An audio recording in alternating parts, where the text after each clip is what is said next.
Olá, está no ar mais um Direito Sem Fronteiras. Hoje vamos falar de constitucionalismo feminista, um movimento que reúne professoras e pesquisadoras do direito constitucional de vários países e que usa as lentes de gênero para fazer uma interpretação do direito.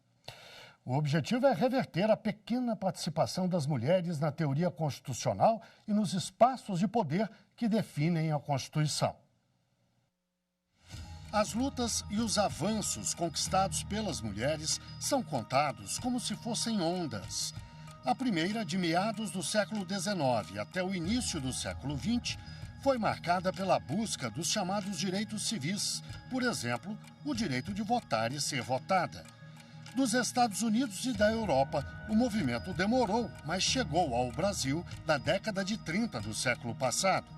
Mais alguns anos e a rainha do lar da década de 50 viu chegarem os anos 60, 70 com mudanças econômicas e políticas importantes no mundo. Vieram a pílula anticoncepcional, ativistas e intelectuais como Beth Friedan e a sua amística feminina. E elas saíram às ruas, queimaram sutiãs e outros símbolos da objetificação feminina para demonstrar que queriam mais. Queriam liberdade sexual, a liberdade de ser mulher de forma completa, a ampliação de direitos no trabalho. Os anos 80 trouxeram a terceira onda, que ainda está aí. É a era da concretização de direitos formalmente conquistados, como a liberdade e a igualdade, mas também a da busca de direitos que abrangem a sociedade como um todo. As lideranças feministas falam de inclusão social e digital, de sustentabilidade do progresso com respeito ao meio ambiente, de direitos de minorias políticas e sociais. Dão destaque à tolerância, ao pluralismo, à resolução pacífica de conflitos. E para falar desse assunto, eu converso agora online com Christine Petter, professora e doutora em Direito Constitucional, membro efetiva da Associação Brasileira de Direito Processual Constitucional. Converso também com Cristina Neves, advogada, mestra em Direito Constitucional e Teoria Crítica em Direitos Humanos, presidente e cofundadora do grupo Elas Pedem Vista. Muito obrigado a vocês duas pela participação no Direito Sem Fronteiras. Eu começo com uma pergunta para a Christine. Christine, na reportagem que a gente acabou de ver, ou para fazer essa reportagem, eu me baseei em um artigo, tirei de lá uma inspiração, algumas diretrizes para falar de um histórico das lutas feministas ao longo do século XIX, XX e agora no século XXI. O que essas lutas todas, esse histórico tem a ver com o chamado constitucionalismo feminista? Olá, Guilherme, que alegria estar aqui neste programa, ao lado da minha querida amiga Cristina Neves. É sempre um prazer dividir os espaços sobre esse assunto com ela. Ela que é cofundadora de um movimento muito potente aqui em Brasília, que se chama Elas Pedem Vista, e as nossas histórias se encontram no constitucionalismo feminista. Essas ondas do chamado feminismo, elas são, na verdade, ondas tardias das chamadas dimensões dos direitos fundamentais para o constitucionalismo. O que é isso traduzindo? Os direitos fundamentais, desde o final do século XVIII, foram sendo reconhecidos a homens, e não apenas a homens brancos, proprietários, geralmente alfabetizados e donos, né, de capital ou de serviços que podiam ser trocados dentro do ambiente da sociedade por dinheiro, por capital. Então, essas ondas de reconhecimento dos direitos fundamentais, elas vieram para as mulheres com mais ou menos um século e pouco de atraso. E é por isso que as ondas feministas, elas são todas computadas do final do século XIX para o início do século XXI. Passamos todo o século XX conquistando aquelas ondas que para homens ricos, brancos, alfabetizados e geralmente proprietários, que conseguiam trocar ou seus serviços ou as suas propriedades por capital, elas já estavam reconhecidas. O que tem a ver, então, é isso. As mesmas ondas do feminismo desembocam, e aí nós só tivemos consciência disso agora no século XXI, em ondas tardias do constitucionalismo feminista.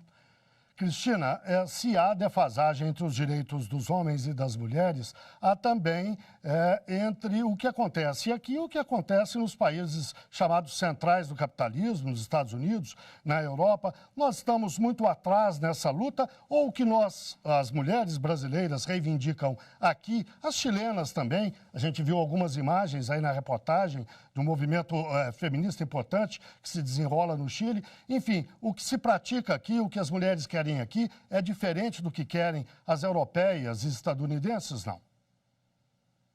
Guilherme, muito obrigada pelo convite de estar aqui hoje. Cumprimento a todos que estão nos assistindo, todos e a todas. E também a minha querida professora, mentora, Cristine Petter, que gentilmente sempre me acolhe dentro desse movimento, me inspira e me ensina. Cris, é sempre um privilégio estar com você e aprender com você. Guilherme, em relação às lutas das mulheres, elas se assemelham em diversos pontos. Assim, a gente tem, obviamente, em alguns países, movimentos um pouco diferentes, avançados. Eu não sei se avançado seria muita palavra, mas realmente eles se assemelham e hoje o que se observa muito no movimento feminista em vários países é essa luta pela maior representação de mulheres no lugar de decisão. E também no legislativo. É muito debatido a subrepresentação de mulheres, isso tem sido uma luta que é presente em vários países. A gente tem na América do Sul ainda uma representação um pouco mais baixa que alguns países europeus, apesar de terem aí alguns exemplos muito melhores na América Latina do que na Europa, mas hoje em dia mesmo no Brasil a gente tem uma representação muito baixa, que é por volta de 40% do nosso legislativo federal. Então, isso tem sido um movimento muito forte. Existem ainda lutas que alguns países já avançaram na questão de direitos reprodutivos e outros que ainda isso é muito debatido. Então, é muito individual, né, de características de cada país, mas ainda se assemelha bastante. Por isso que o constitucionalismo feminista ele é um movimento global e necessário essa interlocução entre os países. Cristina, na apresentação que a gente fez, a sua, nós lembramos que você é presidente deste movimento Elas Pedem Vista, ou desse grupo, acho que é assim que vocês chamam, não é? A Cristine fez referência ao fato de que você é cofundadora, presidenta do grupo. Eu lhe pergunto, qual é o papel exatamente desse grupo, que tipo de atividade vocês fazem e o que isso tem a ver com o constitucionalismo feminista? Guilherme, então, nós somos uma associação, Elas Pedem Vista, e o que essa associação se propõe hoje em dia é debater a maior presença das mulheres no direito. Então, seja na vida acadêmica, né, nas publicações, na participação de eventos, também seja dentro da atuação no judiciário, na advocacia, no Ministério Público, tanto na advocacia pública e privada. Então, hoje em dia, a gente observa, pelo menos, e eu falo aí do meu lugar como advogada, que hoje em dia a OAB, a maioria da composição da OAB é de mulheres, mas quando a gente observa, né, as referências da advocacia, os sócios dos escritórios, você observa que essa é uma presença muito mais masculina.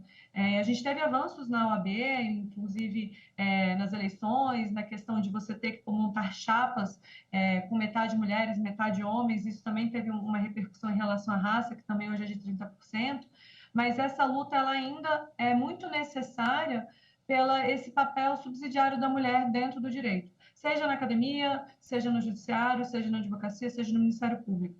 Então, o que Elas Pedem Vista se propõe é esse fortalecimento das mulheres dentro do judiciário em qualquer área, enfim, que a gente atue, né? Então, o movimento se propõe a isso, fazer essa análise crítica, fazer seminários, fazer publicações. A gente tem uma coluna hoje em dia que só mulheres publicam, não porque a gente é um movimento contrário a homens, mas é para a gente fortalecer a necessidade das mulheres terem mais voz. Então, são alguns dos projetos que a gente desenvolve sempre com muito apoio e inspiração da professora Cristine. E, professora Cristine, o movimento constitucionalismo feminista precisa ser, eu acho que a gente precisa falar um pouco mais do conceito. No princípio, a gente já deu algumas pinceladas, mas eu me lembro, por exemplo, de uma questão, a questão eleitoral.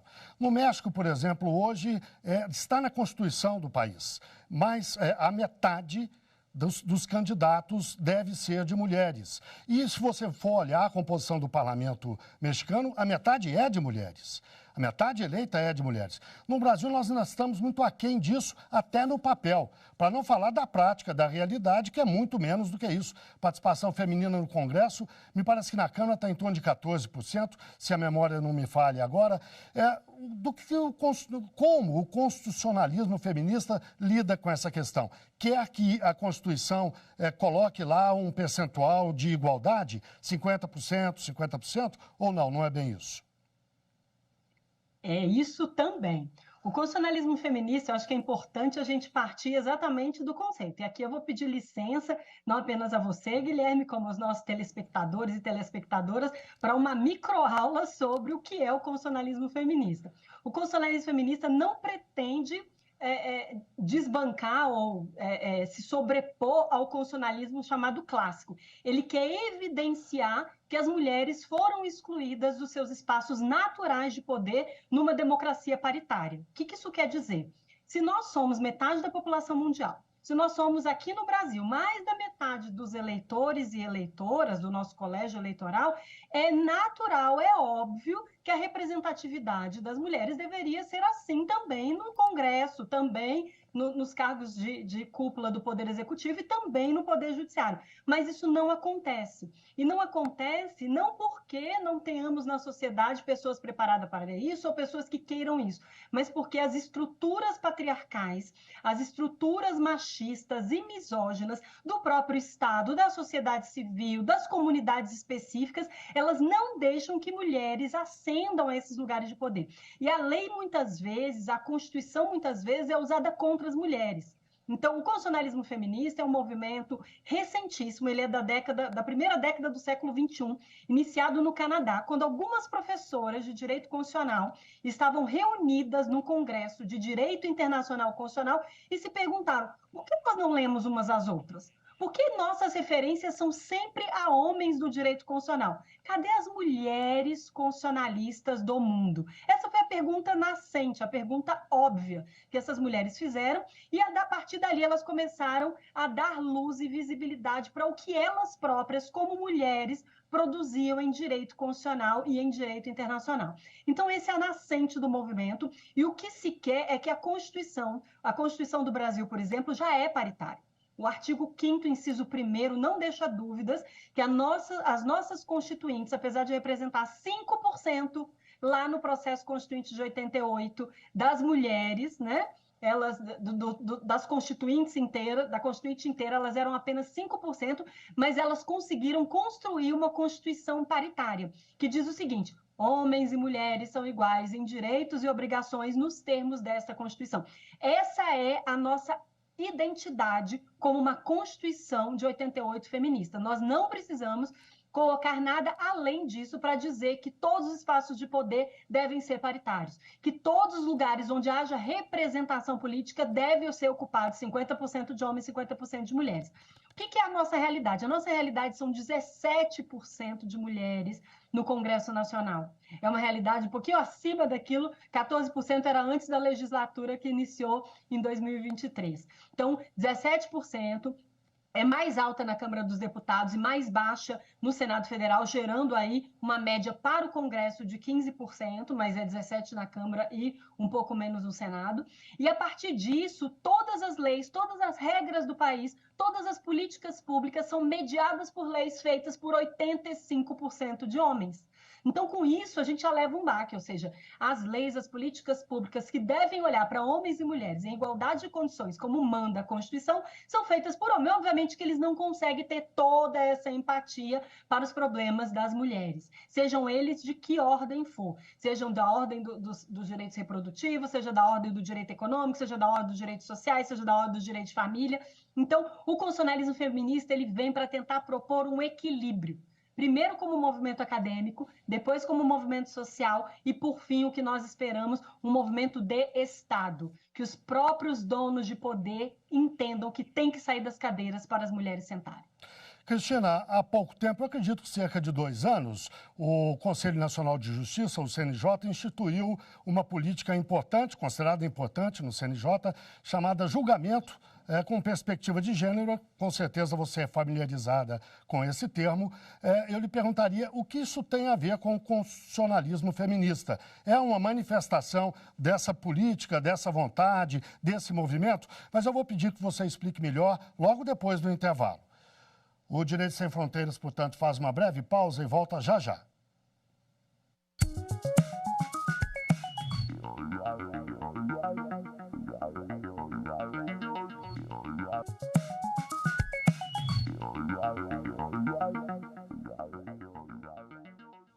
O Direito Sem Fronteiras está de volta. Hoje falamos da decisão ou do constitucionalismo feminista, um movimento que reúne professoras e pesquisadoras do direito constitucional de vários países e que usa as lentes de gênero para fazer uma interpretação do direito. As nossas convidadas são Cristine Petter, professora e doutora em Direito Constitucional, mestra em Direito, membro efetiva da Associação Brasileira de Direito Processual Constitucional. E também Cristina Neves, advogada, mestra em Direito Constitucional e Teoria Crítica em Direitos Humanos, presidenta e cofundadora do grupo Elas Pedem Vista.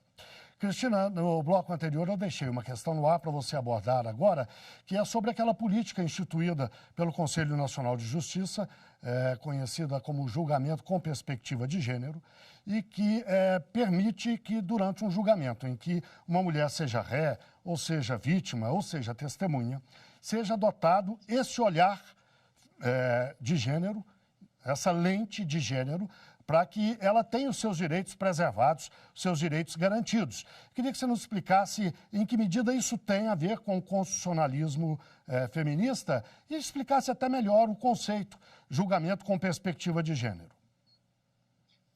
Guilherme, o protocolo, né, instituído há 2 anos atrás, de julgamento com perspectiva de gênero, ele é uma metodologia do constitucionalismo feminista. E ele traz essa visão, né, essa efetivação do artigo 5º, inciso 1º da Constituição Federal e o reconhecimento dessa desigualdade estrutural relativa ao gênero. Então, esse protocolo, ele traz essa lente dessa desigualdade, dessa atenção relativa ao gênero. Então, esse olhar que o constitucionalismo feminista traz, que a gente aborda, né, muito bem colocado pela professora Cristine, quanto esse olhar com esse filtro de gênero, ele hoje é aplicado aos julgamentos nos tribunais. E esse ano, inclusive, o CNJ apresentou uma resolução determinando a obrigatoriedade de aplicação desse protocolo nos julgamentos. Então, o que se espera é que, através do judiciário, se dê atenção à questão da desigualdade de gênero e se atente a ela, que se dê uma maior proteção e, assim, eu acho que uma efetivação quanto a essas questões vinculadas a essa desigualdade estrutural relativa ao gênero. O julgamento com perspectiva de gênero antes era uma recomendação e agora é uma obrigatoriedade, é isso que você disse, né? Isso.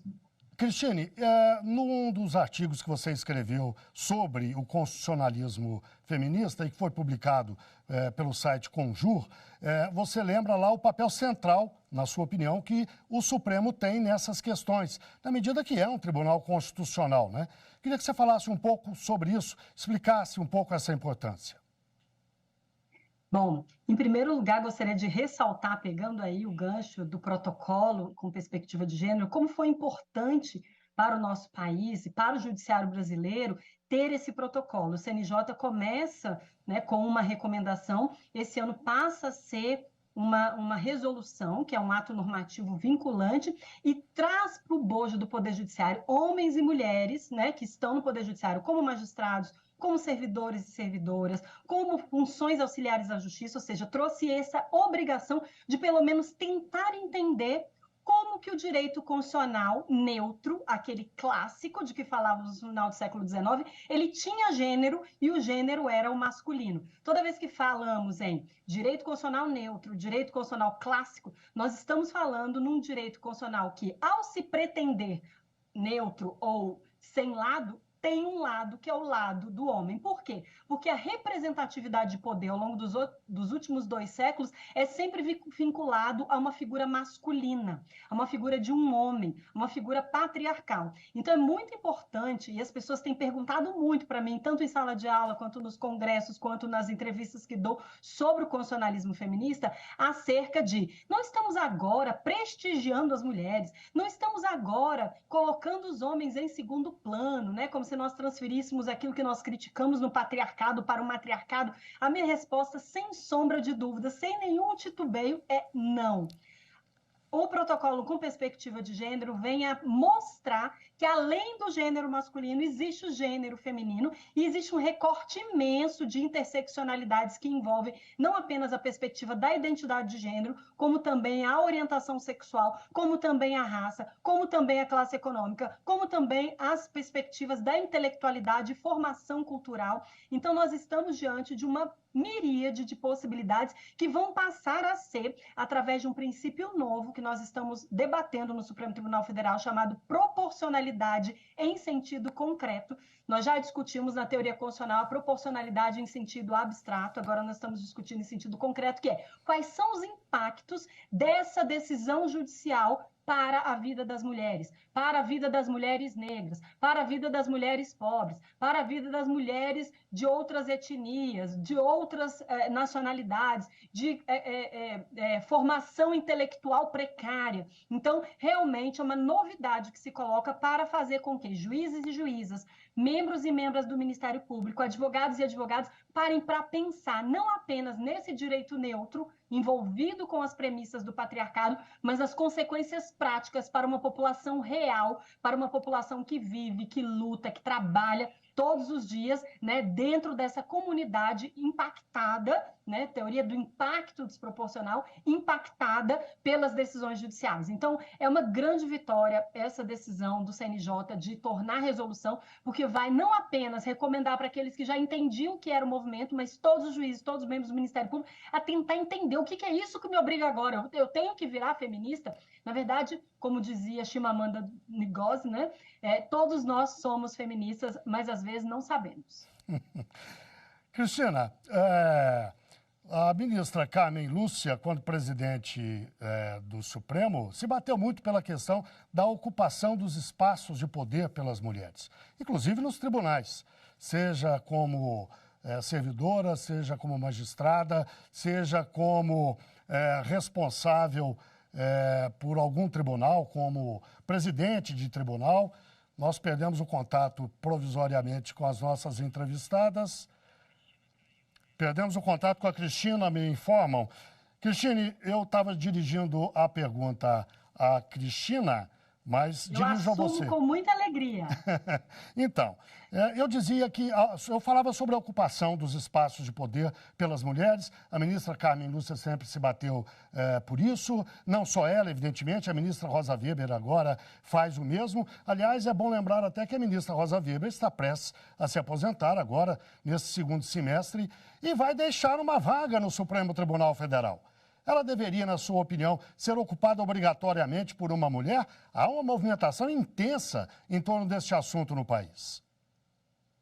Pois é, na verdade, essa nossa luta pela ocupação de espaços de poder é a razão de ser do constitucionalismo feminista. Talvez, se eu pudesse elencar dentre os vários objetivos do movimento, entre os vários, vamos dizer assim, matches, né, que a gente faz com o movimento feminista, com as outras áreas da luta e do movimento das mulheres no mundo, ocupação de espaços na cúpula de poder, seja ainda o tema mais delicado, e que mesmo os países mais avançados em termos de cultura feminista, em termos de absorção das premissas da luta das mulheres dentro dos espaços sociais ou dos espaços culturais, os espaços de poder é um lugar difícil de ser ocupado por mulheres. Eu diria sempre que é o último lugar. É muito difícil que um homem, mesmo de consciência feminista, mesmo criado por mulheres feministas, eles cedam os seus espaços de poder para mulheres. Então, a minha resposta para a sua pergunta bem objetiva é óbvio que existe um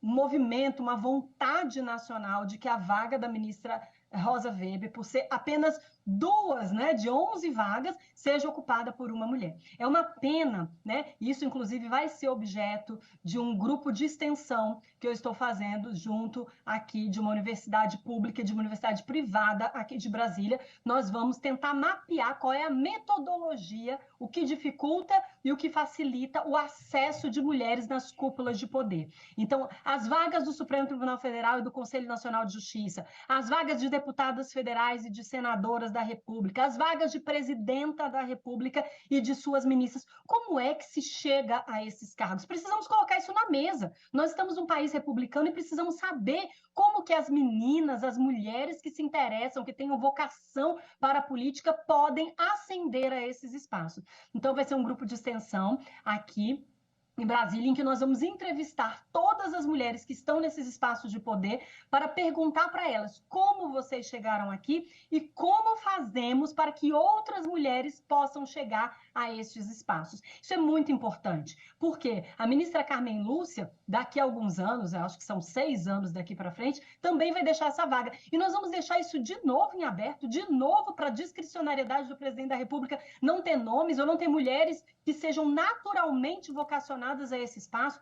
No Canadá, e essa é a minha última intervenção sobre esse assunto, Kika, que bom que você voltou, é natural que, quando uma mulher saia da Suprema Corte, lá já é paritário, né? São 9 vagas, você tem ou 4 ou 5 mulheres ocupando essas 9 vagas. E quando sai uma mulher, naturalmente outra mulher é colocada. E se você perguntar ao primeiro-ministro, ao responsável pela indicação, né, por que vai indicar uma mulher, ele simplesmente fala, porque tem que ser assim.